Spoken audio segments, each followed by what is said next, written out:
Surgery actually starts in my office because the patient and I have a long chat about the operation. And so they understand beforehand what to expect in terms of the surgery and then the rehabilitation afterwards. They then have to go through the paperwork process where they'll see the bookings team. The bookings team will either do by email, phone, or in person a series of paperwork with them, and then they'll have to do some paperwork for the hospital as well.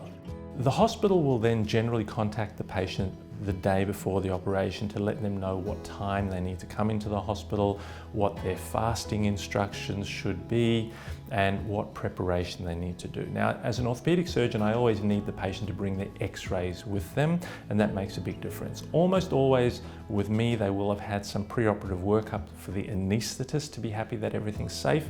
And if there's any concerns, the anaesthetist will speak with them personally before the operation to make sure that everything is smooth. By the time the patient gets to the actual hospital, everything should be fairly clear in their own mind.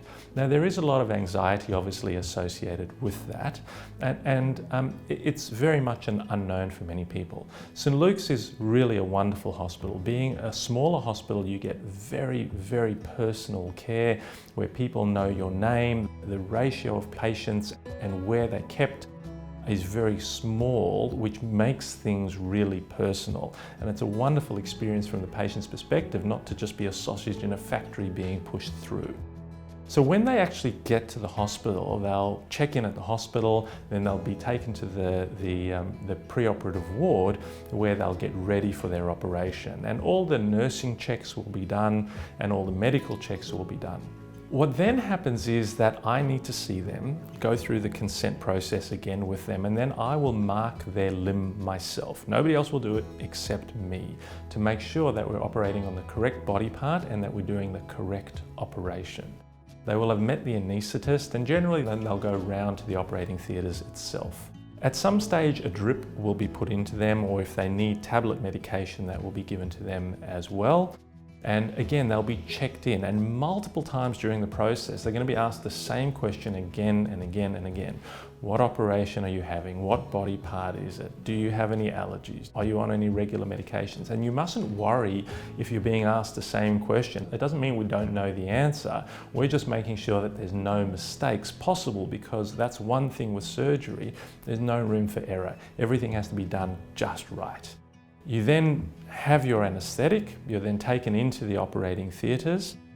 You may be put to sleep in the operating theatres, you may be kept awake depending on the type of operation it is.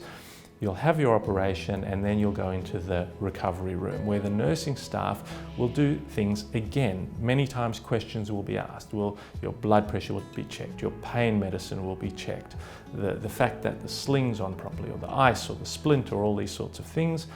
Once your pain is controlled, once you're medically well, once you're awake enough from the anaesthetic, you then go either back to the short stay ward or the proper ward, where you'll either go home that day or go home the next day, or however long you're going to be in hospital.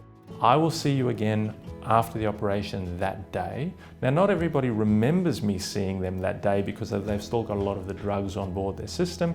And then I always see my patients the next morning as well to check that there haven't been any issues overnight that need dealing with.